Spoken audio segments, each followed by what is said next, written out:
Okay, in this tutorial we're going to use all the skills that we've learnt in the previous tutorials, and we're going to put them all together by making a timber treasure chest. Create the drawings, the model, and then the drawings for a timber treasure chest. Now we'll be using 3D tools. In this one will be a three-dimensional object we'll be creating. We did a lot of two-dimensional geometry, and then the last couple of tutorials looked at three-dimensional stuff. So we'll be using all of that and then learning a few extra things as we go along. Now we open up with our blank screen. I've got my grid turned off so that we've just got a nice clean black screen. You see the UCS is set on XY in the bottom left-hand corner. And make sure you remember that this one on the top right-hand corner, that's called the view cube. Whenever I refer to look at the view cube, that is what I'm talking about. You've got the compass, the north, east, south, west, the house button, the home button, and we've got all our different views that we can look at. You've got the top, you've got your front, left, back, right, back to the front again, and then our top, so that we can see. It always opens up in default in the top. Now, to be looking at three-dimensional views, we've got to go to the house button, and so that gets the view cube looking the way as if it'd sit, the top is obviously up and the bottom is sitting, imagine, as down onto your desk or the workbench, and that is on the XY plane. That's the way it is. So we've always got to have because we're drawing, our object is going to be three-dimensional, we've got to know where we want to finish up before we start. If we don't do this setup properly, that it'll end up, when you click the house button, the thing could be standing up on its edge instead of flat the way you would want it to be in the real life. So with that, I've got AutoCAD set up in AutoCAD Classic, so it's got this toolbar across the top. If I change that to drafting and annotation, it changes my toolbar and it changes all the different things along the top. I'm setting it in AutoCAD Classic primarily because I know that people watching my tutorials are using Apple computers.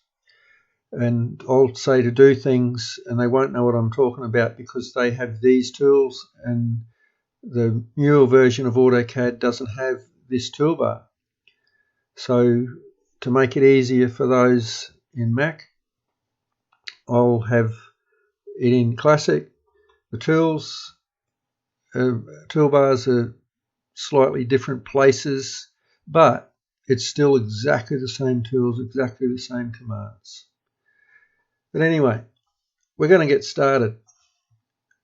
If I had we're going to make a treasure chest which has got a curved lid, but it's not actually curved because our pieces of timber that we put across the lid are flat and they're not curved. They're just pieces of 31 by 12 timber that we can easily source, and that's a good size to be able to get a reasonably curved lid. And the bigger it is, the more of a curve it would appear.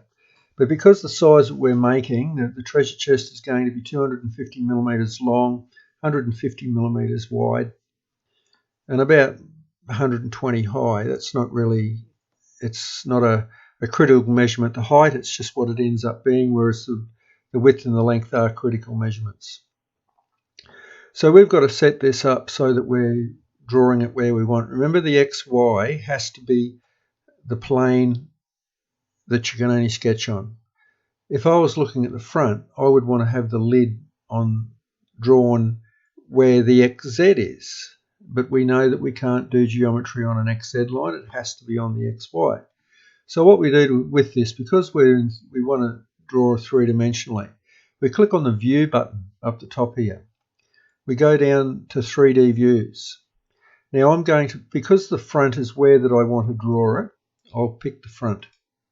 And see how that changes the top to be up there. I'm still on the top of the view cube box, but now you cannot see the compass. Whereas when it was in the three-dimensional view, or when I started out, and the top was like that, you could see the compass around it. That's just how this has changed. It's given us the XY in the position it needs to be on the front. So I'm going to select the polygon tool on the Mac. That is underneath the rectangle tool. You click on the rectangle, hold your mouse, and then polygon will appear as well. Whereas in this version of AutoCAD, the tools were separate. But it's still the same thing. Click polygon. Down here in my command bar, you always look at your command bar to see what it says. Polygon, enter number of sides. But that also says on my tooltip has the same thing. I've drawn this before, so the software already knows that it's 18 sides that I want. So I press enter. Specify the center of the polygon. And inscribed within a circle and circumscribed about a circle. That is the way that the geometry is formed. It's either you draw the circle, you give it the diameter of the circle, and the points touch the inside of the circle, or if it's inscribed around a circle, it makes it bigger if it's around the outside of the circle. It depends on what you want. If you want an inscribed in the circle, we would have to make the circle bigger than what we are going to do this time. And if you wanted to do that, you type I, and that gives it inscribed to the circle. We're going to go for circumscribed about a circle, so you type C, enter, and then it asks you to specify the radius of the circle. Now I said that the treasure chest is 150 wide. Our pieces of timber that we use for the slats and the ends and the ends of the lid as well as the ends of the treasure chest is 12 millimeters thick. So on the outside of our lid end, there's 12 millimeters on either side. So that takes 24 off 150, gives us 126. So the radius of the circle, it doesn't give us the option of a diameter like it does on if we just draw a straight circle. It gives us the option of radius or diameter, whereas during the polygon, it only specifies the radius of the circle. Simple bit of maths, 126 divided by 2 is 63. Enter. And there's our 18-sided polygon. Now, why we have to do that, we need to have, on our treasure chest, we've got to have two edges that are parallel to be at the bottom of the lid. It's no good if they're not parallel. It doesn't work. The lid doesn't work. So we can select any one of these and just go around. And like you'll see that one there, it actually, when it picks it, it's 126 long. And you can see both those faces, those lines are parallel. If I come down here, it's 120, and it's really obvious that those sides aren't parallel. Or up here, it's 127, and you can see that they're not parallel. So we click that one, 126 degrees, 126 millimeters, sorry. And you can also see that that's a 10-degree angle, that line. So I just click that. That top part is the height of the treasure chest. If I go to Tools, Toolbar, what do I want? Inquiry, yeah, Distance, pick that there, and go down to the center, that's 75. And the height of the sides on the treasure chest is 67. So it's 142 high when it's finished. So that's not a critical measurement. It doesn't really matter. So I want to get rid of this bottom part. We use our trim command, type TR, enter, select our line, enter, and trim away the bit on the bottom. Now that is our lid end. As it is, once again, it is two separate lines. We want it to be one line. We've got to extrude this later and also have the same problem that if we don't select the whole thing, I can just end up accidentally leaving the other bit behind. You don't want to do that. So it's always make a polyline wherever you possibly can. So PEDIT, everybody should have remembered that command. If I pick this one, because it's already a polygon, which is all these lines make one, if I select it, it'll still say it's a polyline. This one here, it says in the command bar, its object selected is not a polyline. Do you want to turn into one? Yes. Join and select that one. Now it's always one line. Now if I would have selected this one first, it wouldn't have asked the question because it's already a polyline, and all the dialog box would have just came up and you pick join and then add that line. Now there's two ways that we can get this. It's got to be, this line has to be parallel, horizontal, sorry. You can always go to the rotate command. Remember it said that it was 10 degrees. Enter. Now what you've got to do here is remember which quadrant you're in to be able to rotate it down 10 degrees. This one here is the first quadrant, second quadrant, third quadrant, fourth quadrant. So in the fourth quadrant, the angle must be between 270 and 360. We're up 10 degrees above 360. So what we would do if we're doing it this way was take 10 degrees from 360 and type 350. Now it's horizontal. The other method we could use is to draw a line, making sure that that line is at 0 degrees, not down here or anything like that. So it doesn't give, it says it's 5 degrees. We want to make sure it's 0 degrees. Then the line is horizontal. Select a line, type a line, select the object, second source point, second destination point. Always say no to scale objects based on alignment points. That would make this here the same length as that line, and we don't want to do that. We want to keep it at the 126. So you select no, then we can delete that line. Now we know that that is horizontal. It's where we want it.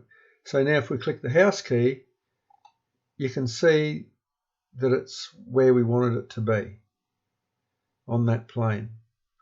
Actually, what we've got to do to get it to where we were in the beginning is look at top. That's how our screen was, and then hit the house button. So now that's got our lid end on the front. It's where we wanted it, and the top where we wanted it as well. But if we want to try and extrude this,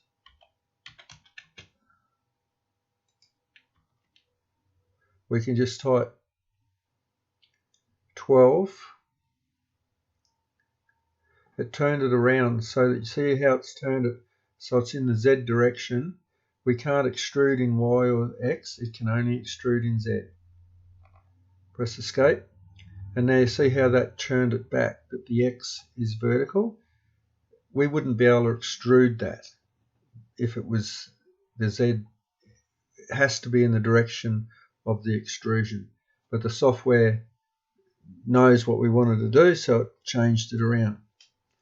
So I don't extrude this as it is now because we have had difficulties in aligning parts when this is extruded. So what we're going to do is create all our slats for our lid before we extrude anything. We're going to go through all the techniques that we do to make our slats. Okay, once again, we've got to look at our view being at the front so that we're in the direction we want. Now a timber for the lid, for the slats, is a readily available size of 31 wide by 12 millimeters thick. So we've selected the rectangle command. It says specify either corner point or dimensions. We want the dimensions, D, enter, 31, enter, 12, enter. Now that's the size of our timber. And I'm just going to copy another one of those just for our setup. Now what they do for making, I'll just align these pieces just to show you why the reason why we do certain things. Just remember the first point you pick, that one specify first source point, that is the one that the software will use. The object will go to that point first, but will be aligned to the line using the second point. You can imagine you just use square edge pieces of timber like that. This gap here, it's only just on the bottom edge of the timber that's touching the other piece. And you got this big gap that would let water in, it'd let dirt in. Yeah, it wouldn't be any way acceptable just to put it together like that. So what timber workers do is they use a tool that's called a bead and cove. It's a technique on the ends of the timber, so that one end has got a radius on it and the other end has got a circular cut out of it that matches the radius of the front part. And the curved part is called a bead, and this part here is called a cove. So what we're going to do to begin with is we're going to fillet the one end of this timber. Select the fillet command, so specify, select first object or, and we know by what we've done in the past we want the radius, enter. And it's a 6 mm radius because the timber is 12 mm wide. Enter, and select two of the corners. Press enter to activate the command again and again. Now we've got our two pieces, and they're still polylines because we've just filleted them. So what we've got here, now we've got to align these pieces of timber. A-L-G-N, enter. We want the curve where the radius meets the straight line. That's our first point. What I did there, because I clicked it a second time, it accepted that as being my destination point. Enter, go to there. That's my first destination point. The second is here. And you see how that it goes to the first destination point. Do the same here. Always zoom up. It's always best if you can really, you're confident you get in the right place, because it's quite easy for this to hook onto some other geometry that you don't necessarily want. So what happens with this one, when I go to draw a circle, it's not picking my radius, the center of the circle. If I'd drawn a circle on there, it would do. But it's not, it's a fillet. I know in the Mac versions, the 2021, and even AutoCAD 2021, it does pick, AutoCAD on Windows, it does find the center of this circle. So what I've got to do, because this one's not doing it, I find the end point of that line and draw a circle. I get the center of it, and then I can just draw a circle, because now I can get the center of that line. That mustn't be the right spot there. Do that again. That's it there. I'm going to find the box on that side.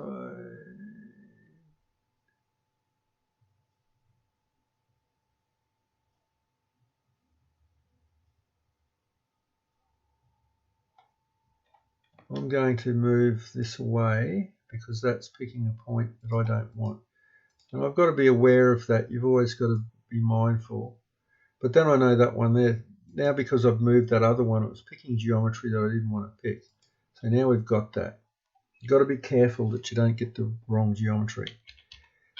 It's a very important feature of doing drafting is your attention to detail, to make sure that you've got it right. You just, oh yeah, that's close enough, but it's not close enough.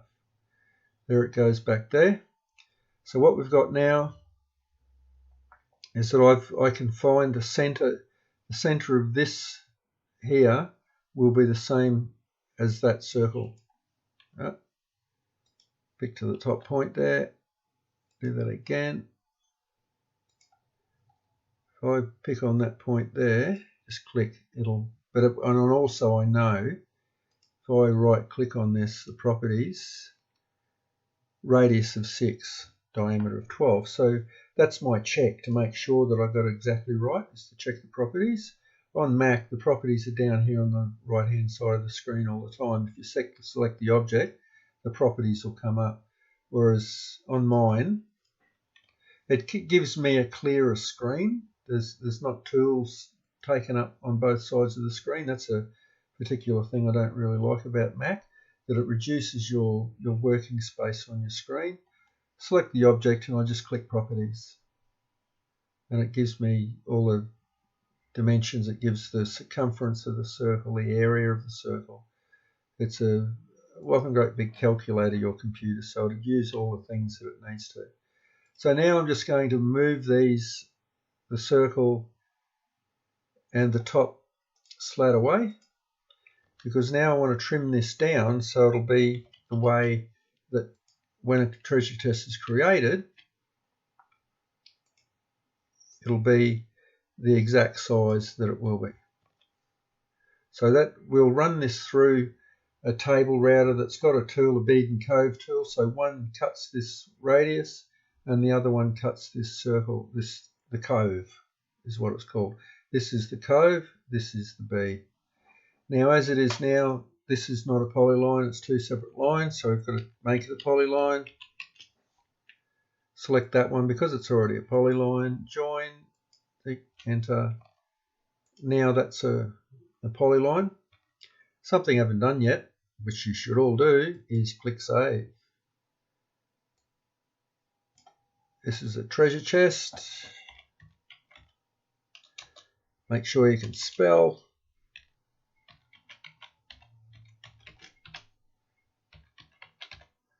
Treasure chest, because the whole object is being made within this area of model space. We wouldn't have one for lid and for slat. There's not an individual drawing. It's all the geometry is done in the one place. So this one here, we don't need this here anymore, so I'm going to move that out, but it's actually needed down on one of the vertical sides. Imagine if this was on an end, the last one, and you've got a flat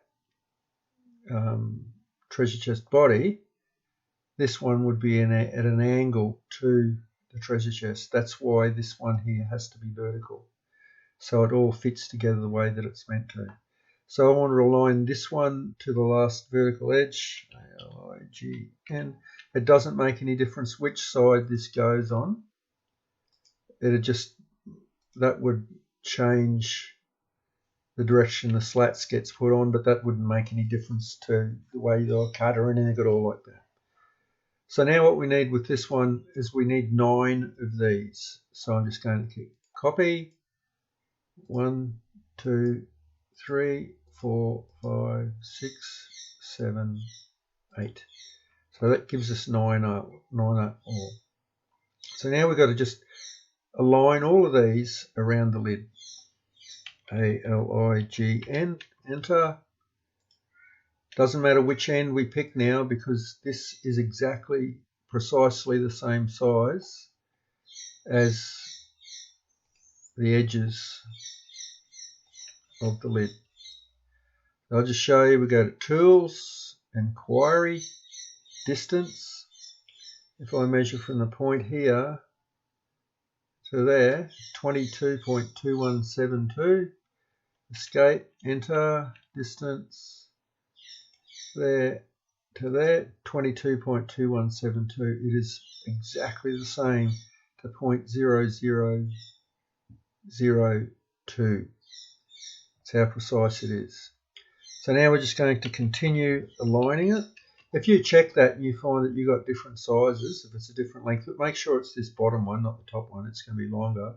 But from this point to there, if you've got a different measurement than the edges of the lid, you know something's wrong somewhere. And that's something that it's always good to check, because with drafting, it's your attention to detail that will set you apart from anybody else. is that if you don't have an attention for detail, your things that you do will not be right. Whereas somebody that has got a good sense, attention to detail, everything that they do will be perfectly right. Because the main thing is you'll find things that are wrong. That's my point that I'm getting at.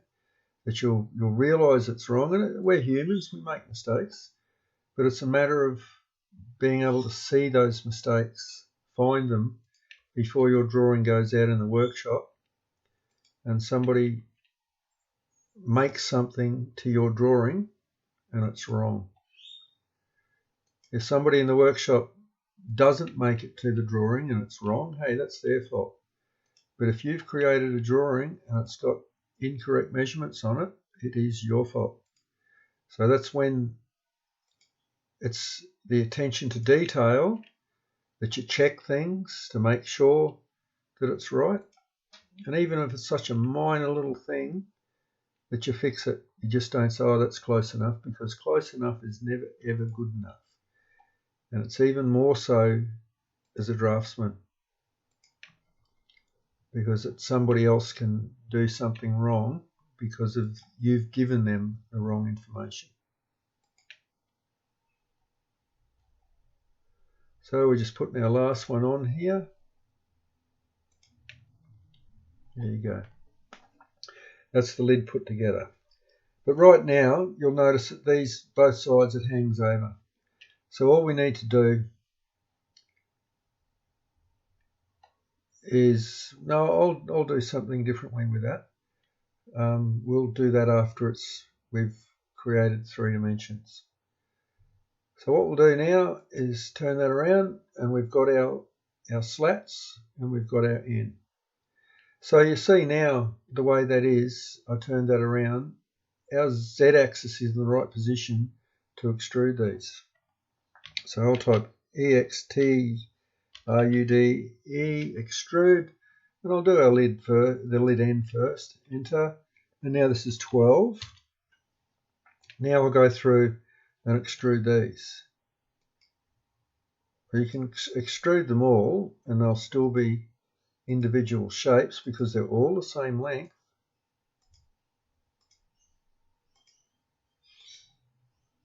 Enter, but these will be 250 long.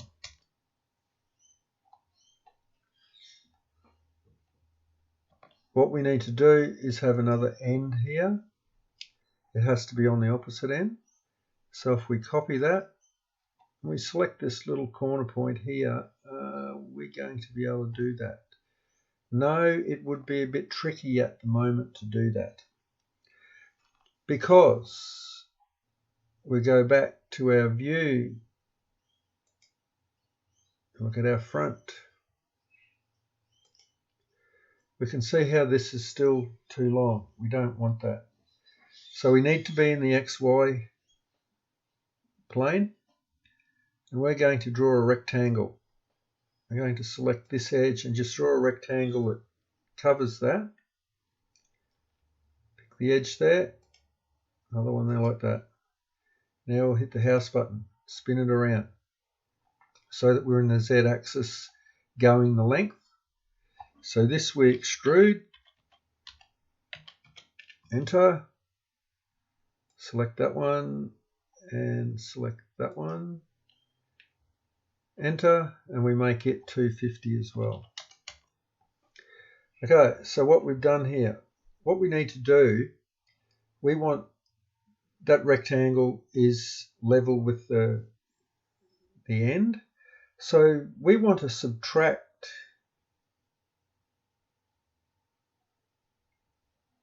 not quite sure about that one. I'm going to look at left. See what's making me question it? I don't know whether that, yeah, it is, it's just deceptive. I can see that it's on that corner point there. Just the way that looking at it made it look like that maybe it isn't the right length, but it was 250, it should be. So what I've got to do is subtract this from that, and that will basically take the excess off. So I type the command SUBTRACT, enter, and I select the solids to subtract from. You read your command bar down here. So that's the one we want to subtract from. Enter, subtract solids and regions to subtract. So I select that one, enter, and it's taken it off. Same on the other side, just press enter again, select, enter, select that one, and now it's trimmed off. If I go back to 3D views, to front, now it's the same height. So it subtracts. So that's a new command that you just learnt, is the subtract command. Go back to front, and I'll hit the house button. That puts it back.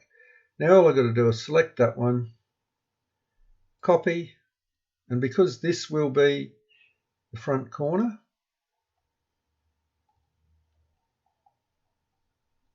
I can select it to the front corner, escape.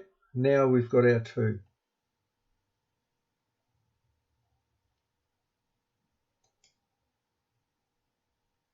Yeah.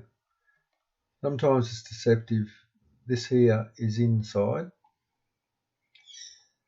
So now if I go to my view for front, shows me that they're perfectly, two of them in line.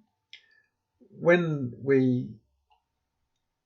in the workshop, when this is made, this edge here is just planed off with a wood plane, and that way you get a nice smooth, almost smooth curve around there. That is still, when it shaves some off these edges, and it does make a nice round shape, but you can imagine the bigger the radius, the bigger the size of the end, the more of a curve that you develop. So that's our lid.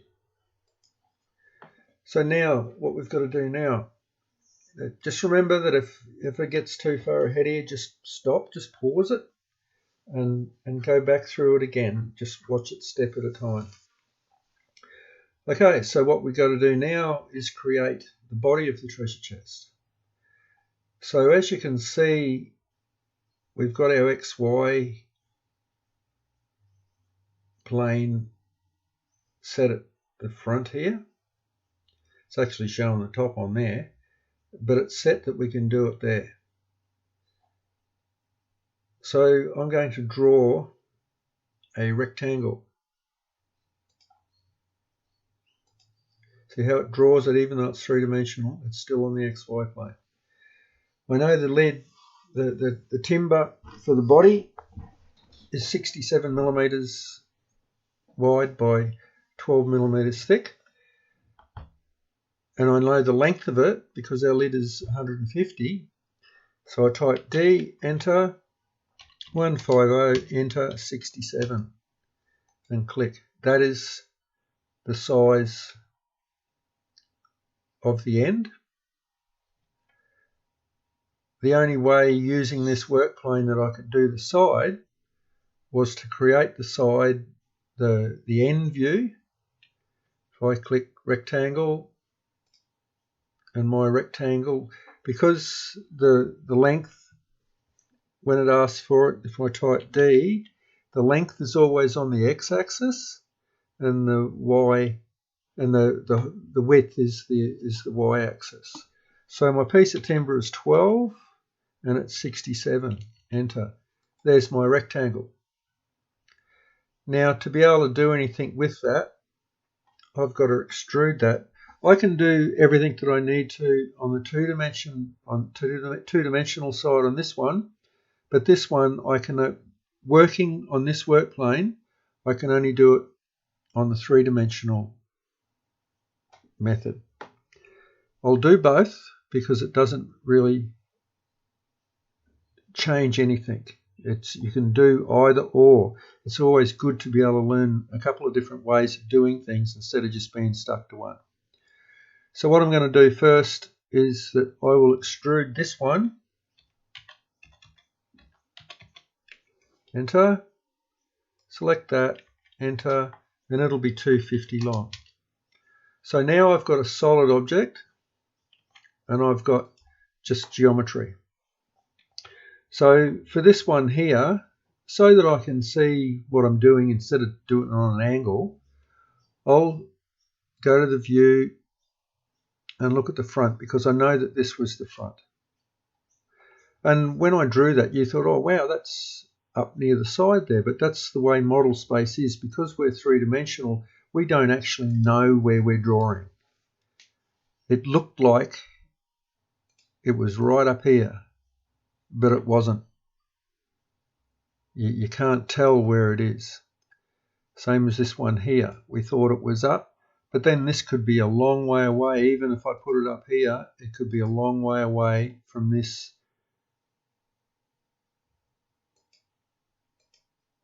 See how it's put it?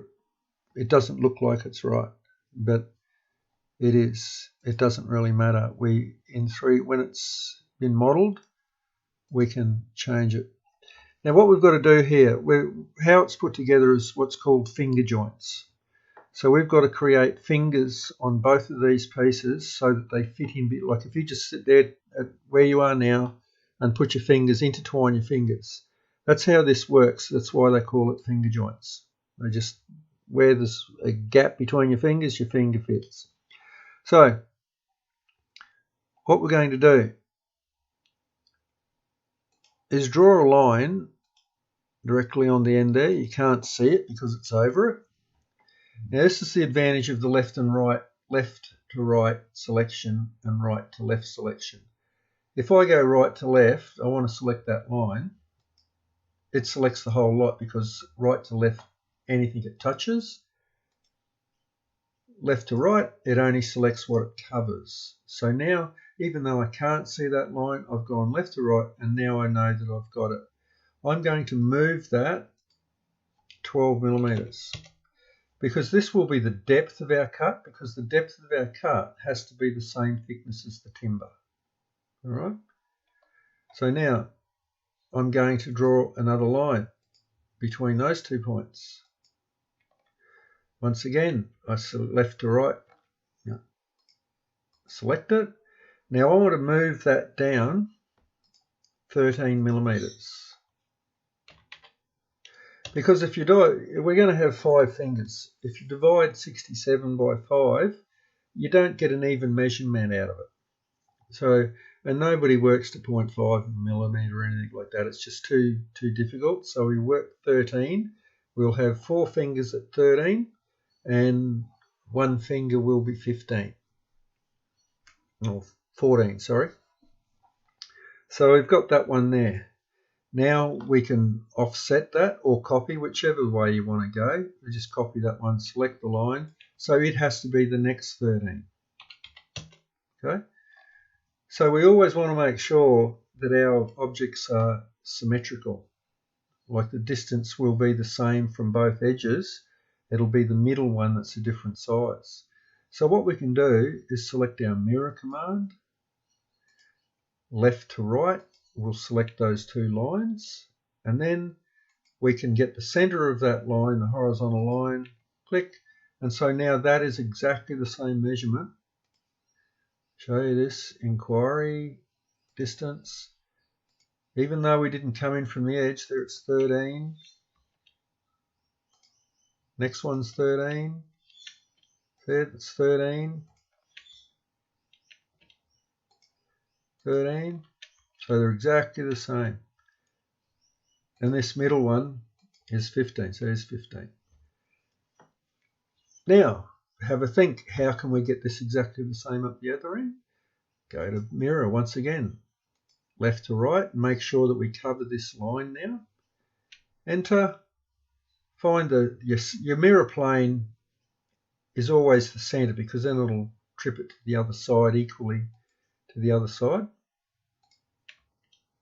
Maybe if you're mirroring, your mirror line will always be the center of the mirror. Doesn't matter how far apart it is. If you only wanted it just on the other side of this line, that line would be the mirror plane. So now we have to trim this geometry out. I'll select all of it. We want the 2 fingers on this one. These 2 here are the fingers. So I've got to trim not that one, sorry. TR, enter. I'm going to trim these out.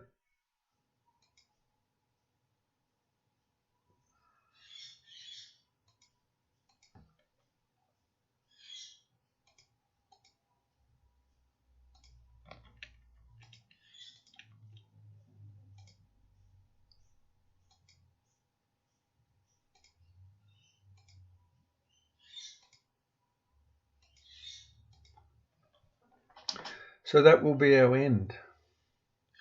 We want to extrude this, but we can't because it's not a polyline. So PDIT, enter, select any one of them. Because it was a rectangle, it was a polyline, that line still is considered the polyline. Select join, select the whole lot, enter, and that's one object. Click save. If we hit the house button, Z-axis is in the right one for extrusion, EXTRUDE, enter, select it, enter, and it's 12. All our timber is 12 millimeters thick. So now all we've got to do is, this makes it a bit trickier. No, it doesn't, because we don't have the other end, but we just got to pick the part of our lid. Pick that, it'll be on that corner. Now if we copy that, but it'll be this,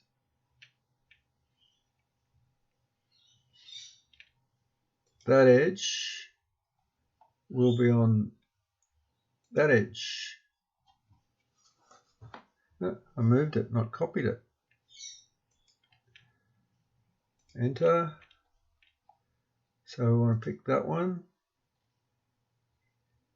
and put it up there. So now we've got our two ends. You do one first and then copy it, and they'll both be exactly the same. Now what we've got to do is work on this one. Got to still do our fingers on it.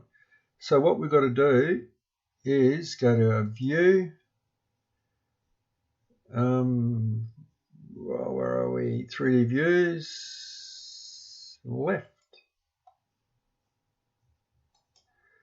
And remember, this is a solid object. Doesn't really make any difference. We've still got the X, Y there. So what we've got to do is the same objects. But because this is a solid object, we won't just draw lines. We will draw a rectangle. And our rectangle, D, enter.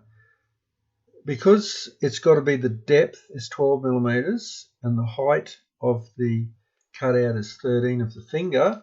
As it says, specify length is 12, enter, and it'll be 13, enter, click. So now if I just move this, put it down onto there,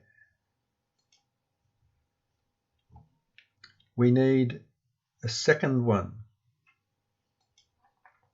but we need a gap. What we'll do, because we're going to have three fingers, this one here, we actually move it down 13, enter. And all we need to do now is mirror this, enter. So don't trim anything until you've done all of this. If you trim one of these lines, it will change the center. It'll be the center of the trimmed line instead of being the center of the outside line, which is what we want. And I'll do this because we want to put the same thing on the other end. Okay, so there we will, when we trim this out, you'll have three fingers. So I'll go to the house button, click on that. You can see how far apart these were. They're not even actually appear to be on the timber. So we'll extrude, EXTRUDE, enter.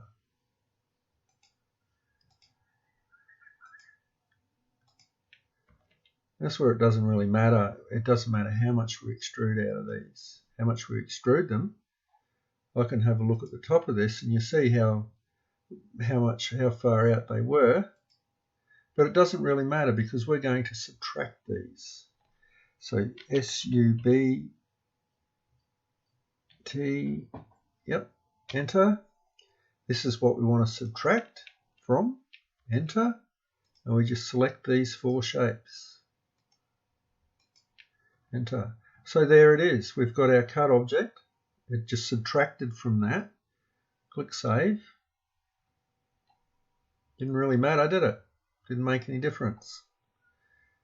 So now I just simply move this into the position that it needs to be.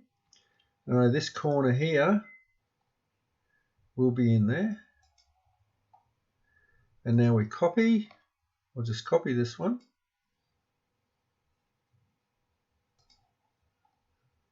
And that one will be the outside edge there. So there's our treasure chest. The sides, go to view, go to left, everything meets, go to right, front, sorry, everything meets. See the finger in the middle, if it wasn't right, you'd have overlapping lines here. So the finger in the middle on the end, on the front, is 15 millimeters wide, same as the cutout for the finger on the end is 15 millimeters. Now the last thing we got left to do is to create a base. We look at the XY axis. We can only draw the base on that plane. So our base is made of 3 millimeter ply. So what we need to do is draw a rectangle. It is 150 millimeters wide, so type D, enter, 150, enter, and the material is 3 millimeters thick. Click. So there's the profile of the ply base. Now we just extrude, XTRUDE, enter, select that. Now the length of it is 250 because it's the length of the treasure chest. Select that, move, and you simply drop it on there. And there's the completed treasure chest. If you want to have a different sort of a view for it, we can copy a second one because you want to have your drawing of the treasure chest with the lid closed. But then if you want to, we will go to the view in the right, front, sorry. From left to right, I know that connects everything wherever it was. Click rotate, and you can rotate it up so it's like the treasure chest lid is open. Hit the house button, and there you go. You've got your treasure chest with the lid down and the treasure chest with the lid open. So I'll just let you work on that, so that'll help you get the whole treasure chest finished. As I said, don't try and watch the whole thing, you'll just forget stuff. Stop it every time I do something, like when I created the lid end, then you stop and do that, and just keep going back to the video until you get it right. And then move on to the slats, and then the assembly of the slats, the extrusion, the subtracting, and then you do the bottom of the treasure chest, and you'll be able to get to this stage quite easily with a bit of time. It's all a learning process, and once we do that, then we'll look at creating the drawings, because at the end of week 5 it'll be good to have all these drawings completed, so that then you're ready